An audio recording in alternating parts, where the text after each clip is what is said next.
I'm Lily, a 32-year-old woman who believed in the warmth of love and the promise of a shared future. My husband, Ethan, was once the sun in my sky, but over the years, his light has dimmed, leaving me in a growing chill of neglect and harsh words. It started subtly, a missed dinner here, a harsh word there. But then it became our norm. His once tender glances turned cold, and his touches, which used to spark joy, became rare and perfunctory. One particularly cold evening, I was attempting to bridge the distance that had formed between us, setting up a nice dinner hoping to recapture some of our old warmth. "Ethan, dinner's ready," I called out, trying to inject some cheer into my voice. He walked in, his eyes scanning the table, not a flicker of appreciation in his gaze. "You know I don't like salmon," he muttered, his words clipped. "But you used to love it," I replied, the hurt clear in my voice. He shrugged, dismissing my effort and the memories attached to it. "That was then. Can't you do anything right, Lily?" His words stung, each one a reminder of how far we drifted. I bit my lip, holding back tears, as I watched him eat in silence, his indifference a stark contrast to the love-filled meals we once shared. After dinner, as I was cleaning up, the weight of his growing disdain and blame became too much to bear silently. "Why do you treat me this way, Ethan? What happened to us?" I asked, my voice barely above a whisper. He scoffed, standing up to leave the room. "Maybe if you weren't so barren, things would be different. You're just not enough, Lily. Not as a wife, not as a woman." His cruel words echoed in the now empty room, each syllable etched painfully into my heart. I was left alone, with the remnants of a dinner that tasted of lost love and broken dreams. That night, as I lay in bed, Ethan's presence beside me felt like miles apart. I turned away, my silent tears a testament to the cold shift that had taken over our lives. It was clear that I was alone in my pain, my longing for a child turned into a weapon of blame and shame. The next day, I confided in my diary, the only place I felt safe to express my deepest fears and sorrows. "He doesn't see me anymore, doesn't hear me. I'm just a shadow in my own home, a ghost of the woman I used to be." The evening of the family dinner arrived with a tension I could almost taste. Ethan's parents, Mary and George, had always treated me with kindness, a stark contrast to their son's recent coldness. As we gathered around the dining table, the air was filled with the clinking of cutlery and the simmering undercurrent of unspoken issues. George, ever the patriarch, raised his glass to toast. "To family," he declared with a warm smile. "To family," we echoed, our voices a chorus of varying emotions. As the dinner progressed, the conversation drifted to the topic I dreaded most, children. George, with his usual bluntness, broached the subject. "For years, Ethan, Lily. We were hoping for a grandchild to spoil by now." Ethan's mother, Mary, chimed in, her voice gentle yet firm. "Perhaps it's time to consider seeing a specialist. There could be many reasons for not conceiving, and it's best to understand them." I felt Ethan's gaze on me, his eyes like ice. "We know the reason, don't we, Lily? It's her," he said, his voice dripping with accusation. The words stung, more so under the concerned gaze of his parents. "It's not just about me, Ethan. It takes two, you know," I replied, my voice steady but my hands trembling under the table. Mary, with her medical background, sensed the tension. "Then it's settled. Both of you will go for a checkup. It's the only way to know for sure," she stated, a note of finality in her voice. Ethan laughed, a hollow sound that didn't reach his eyes. "Sure, we'll go. But we already know the answer, don't we?" Later that evening, as Ethan and I cleaned up in silence, the weight of the situation bore down on me. The idea of the medical examinations loomed large, a beacon of hope and a source of dread all at once. "Ethan," I started, breaking the silence, "I'm scared. What if there's really something wrong with me?" He didn't look at me, his focus on the dishes in the sink. "Then we'll know, won't we?" better than living in denial." His words were meant to be dismissive, but I caught the flicker of something else in his voice. Fear? Uncertainty? It was hard to tell. As I went to bed that night, the house felt colder than ever. The uncertainty of the coming days was a heavy blanket, smothering the last embers of warmth between us. Yet, despite everything, a part of me clung to the hope that the tests might lead to a solution, a way forward out of this stagnant bitterness. The days following our medical examinations were some of the longest of my life. As I awaited the results, my thoughts constantly circled back to what they might reveal, to the myriad of ways they could impact our already strained relationship.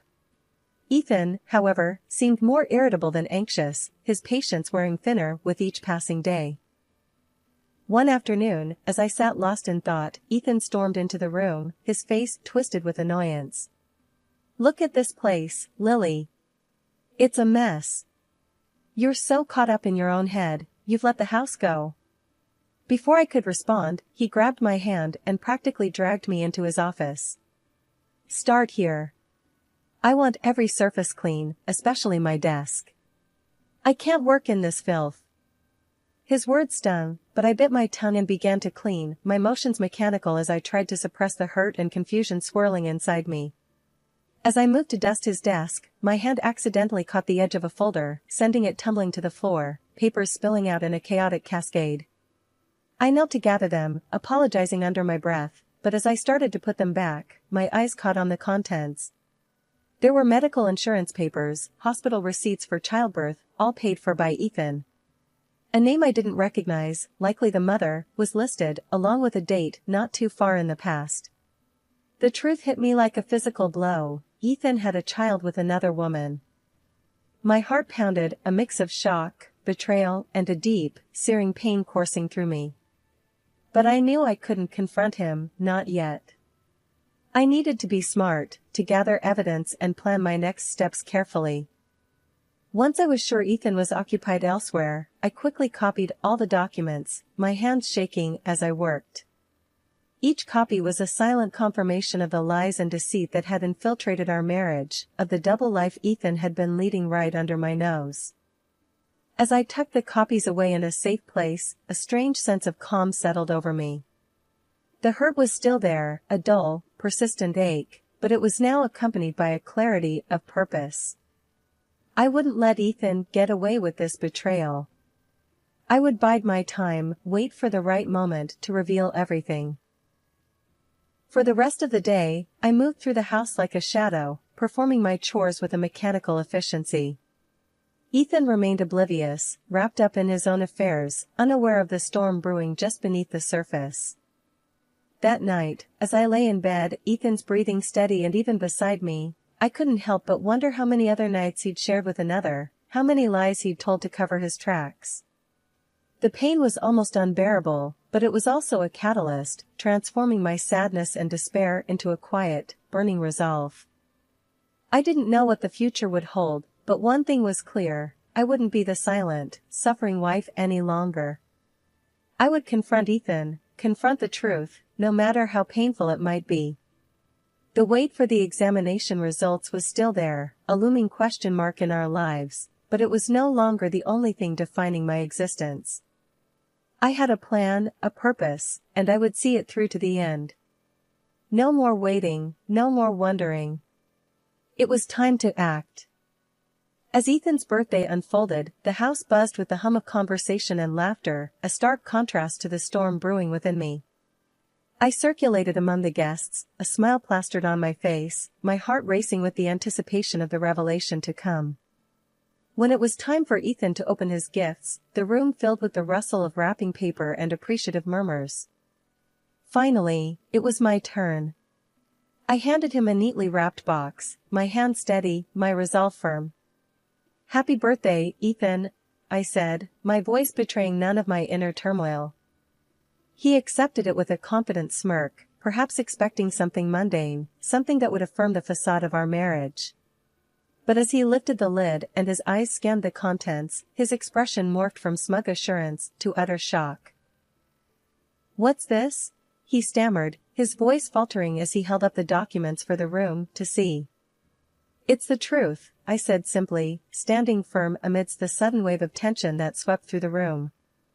The guests leaned in, a collective intake of breath filling the space as they tried to make sense of the scene unfolding before them. Ethan's mother, Mary, took the papers from his trembling hands, her eyes widening as she read the details spelled out on the page. "Ethan, is this true? Do you have a child with another woman?" Her voice was a mix of disbelief and rising anger. Ethan's face turned pale, his usual composure shattered. "It's not how it looks, I can explain." He fumbled with the papers, his gaze darting around the room, desperately seeking an ally. But there was no respite to be found. The guests murmured among themselves, the air thick with judgment and shock. Ethan's father, George, stood up, his face a mask of disappointment and rage. "Explain? How could you do this, not just to Lily, but to all of us? We're your family." His voice boomed, cutting through the whispers like a knife. Ethan opened his mouth to respond, but no words came. He looked around at the faces of friends and family, at the disillusionment and accusation reflected back at him. The room, once filled with the warmth of celebration, now felt cold, the air heavy with betrayal. I watched him, feeling a mixture of vindication and sorrow. "Everyone, I'm sorry you had to find out this way, but I thought it was time the truth came out," I said, addressing the room. The guests remained in place, the celebration forgotten, as the gravity of the situation settled upon us all. No one moved to leave, the shock of the revelation rooting them to the spot. The festive atmosphere had been irrevocably tainted, the joy of the occasion turned to ash. Ethan looked around, his eyes meeting mine, and in that moment, I saw the realization of the consequences of his actions dawn upon him. The room stayed silent, the tension palpable, as we all waited for what would come next. The revelation had been made, and now, there was no turning back. As the room's shock over the initial revelation began to settle, I knew it was time to deliver the final blow. Ethan, pale and shaken from the fallout of his exposed secrets, was still grasping at strangled threads of dignity when I stepped forward, holding another set of documents. "Ethan," I began, my voice clear and unwavering, "there's more you need to know." I handed him the envelope containing the medical results we'd both been anxiously awaiting. The room, already thick with tension, seemed to hold its breath as Ethan's hands trembled slightly while opening it. His eyes scanned the contents, and the color completely drained from his face, leaving him ghostly pale. "What is it, Ethan? What does it say?" his mother, Mary, demanded, her voice sharp with concern and growing anger. He couldn't speak, couldn't even lift his gaze from the paper that spelled out a truth so ironic it was almost poetic. He was the one who was infertile. I spoke up, filling the heavy silence. "The tests show that Ethan is infertile. It's not me who's been unable to conceive." The revelation hit the room like a physical force. Whispers erupted among the guests, a mix of sympathy for me and disbelief at Ethan's situation. His parents, Mary and George, looked from the papers to their son with expressions that morphed from shock to anger. "Infertile? But you blamed Lily all this time." Mary's voice cracked, her disappointment palpable. George stood, his disappointment hardening into a cold fury. "You've not only been unfaithful and lied to us all, but you dared to shame and blame Lily for something that was your own issue." The accusations flew, thick and fast, each one landing like a blow. Ethan's facade of control shattered completely, leaving behind a man I barely recognized. He was no longer the confident, sometimes arrogant person I had married. Instead, he was small, exposed, and undeniably alone. "But I didn't know," he stammered, his voice barely a whisper against the storm of condemnation. "It doesn't matter if you knew or not," George boomed, his voice resonating with finality. "You've deceived everyone here, most of all Lily." The room buzzed with the weight of betrayal and deceit. Ethan's life, once so orderly and controlled, was unraveling before our very eyes. His once loving parents now looked at him with eyes filled with something akin to strangers' disdain. As the room processed the news, Ethan's mother, Mary, turned to him with a mixture of anger and disbelief. Ethan, if you're infertile, then who is the father of your mistress's child? The question hung in the air, heavy and ominous. Ethan's shock was apparent, his face contorting into an expression of disbelief and betrayal. I don't know. I never considered she might be cheating on me too. The admission sent a ripple through the room, the guests exchanging looks of disbelief and pity. George, Ethan's father, stood up, his stature commanding the attention of everyone present. You've been deceived, son, just as you've deceived us all. It's a bitter irony that's hard to swallow. The accusations continued to fly, each word a nail in the coffin of Ethan's once neatly arranged life. His parents, once his staunchest supporters, now looked at him with eyes filled with disappointment and a deep, unspoken sadness. They had lost a grandson they thought they had and were now grappling with the reality of their son's deceit and the complexities of his betrayal. As the gravity of the situation sank in, Ethan seemed to crumble, his usual arrogance and control evaporating into the charged air of the room.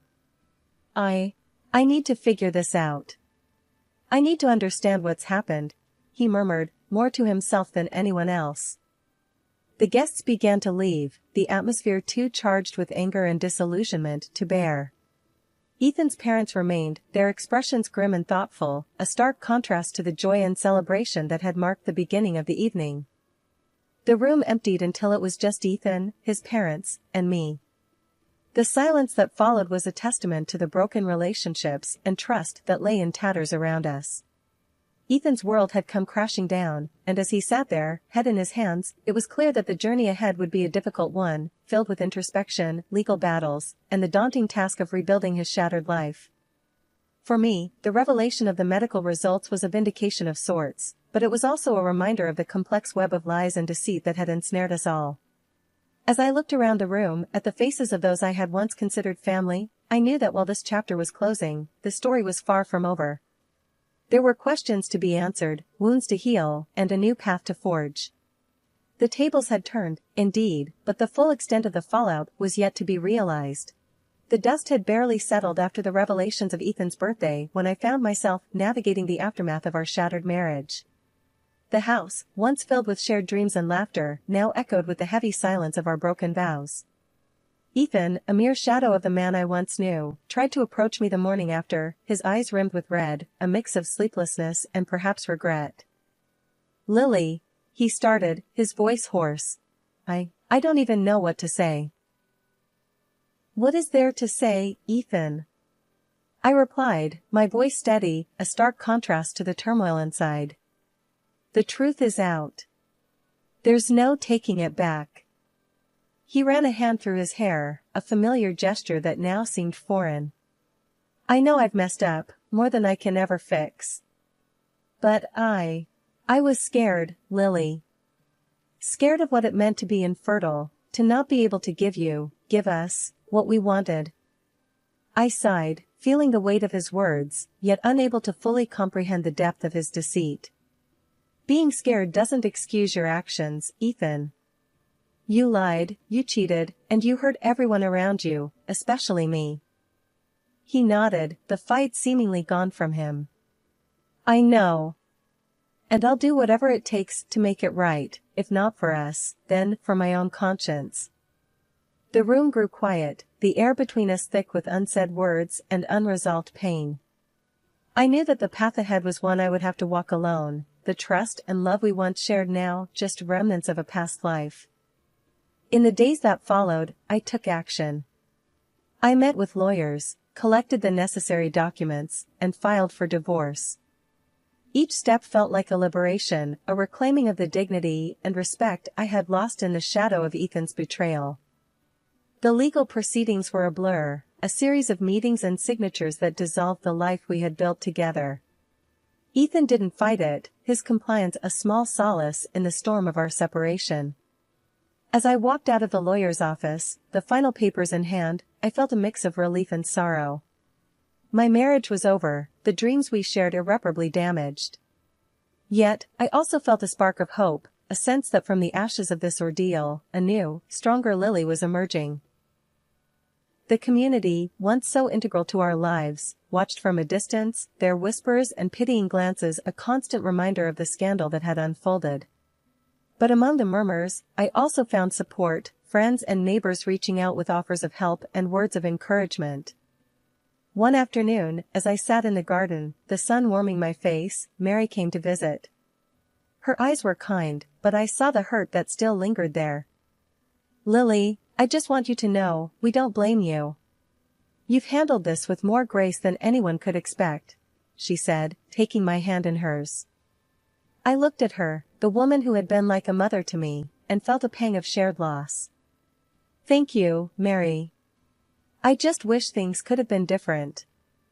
She squeezed my hand, a silent acknowledgement of the complex tangle of emotions that surrounded us. "You'll always be part of this family, Lily. No matter what." The conversation lingered in the air long after she left, a bittersweet reminder of the ties that still bound me to the life I was leaving behind. As I packed up my belongings, each object a memory of the life Ethan and I had shared, I realized that this wasn't just an end, it was also a beginning. A chance to rebuild, to rediscover who I was outside the shadow of my marriage. And as I turned the key in the lock one last time, leaving behind the house that had been my home, I knew that this wasn't just a farewell. It was a declaration of independence, a first step into a future that, while uncertain, was entirely my own. The finality of signing the divorce papers was both liberating and somber. I had filed for divorce from Ethan, demanding compensation for the emotional turmoil and betrayal he caused. My lawyer, a competent and empathetic woman, assured me that the evidence I gathered made a strong case for a substantial settlement. Ethan, on the other hand, found himself entangled not only in our divorce but also in a legal battle with the mistress who had deceived him. He had spent a fortune on medical expenses and supporting the child he believed was his, only to discover the web of lies that had ensnared him. Now, he was suing her, trying to recoup some of his losses and salvage what little dignity he had left. I watched from a distance as Ethan's once controlled and proud life unraveled. There was no joy in seeing him brought so low, but neither was there pity. He had made his choices, and now he was facing the consequences. The man I once loved had become a stranger, one whose fate no longer stirred any emotion in me other than a detached acknowledgement that justice, in its own way, was being served. As for me, I was busy building a new life. The settlement from the divorce provided a financial cushion that allowed me some peace of mind. I moved into a new place, smaller and cozier than the house I shared with Ethan, a place that quickly started to feel like home. It was my sanctuary, filled with my things, decorated to my taste, a visual representation of my newfound independence. I often sat in my new living room, a cup of tea in hand, reflecting on the tumultuous journey I had undergone. The tears and heartache felt like a distant memory, and in their place was a growing sense of self-awareness and strength. I had survived the worst of storms, and now relished the calm that followed. Friends and family were a constant source of support, their love and care helping to mend the parts of me that were broken by Ethan's betrayal. They cheered me on as I took the first tentative steps into a future that was entirely my own, unshaded by the expectations or failings of another. In the end, I found that I didn't need revenge or to see Ethan suffer. My greatest triumph was in reclaiming my life, in proving to myself that I could move past the pain and emerge stronger and more resilient. The wounds he inflicted would always be part of my story, but they no longer defined me. Instead, they were a testament to my ability to overcome and to thrive, despite the odds. As I closed this chapter of my life, I felt a profound sense of closure and optimism. The journey ahead was mine alone, filled with opportunities and experiences waiting to be discovered. And as I stepped out each day, I did so with a lighter heart and a certainty that no matter what the future held, I was ready for it, stronger and wiser than ever before. Ethan was a chapter closed, a lesson learned, and now it was time to write new stories, ones filled with hope, growth, and the promise of a better tomorrow.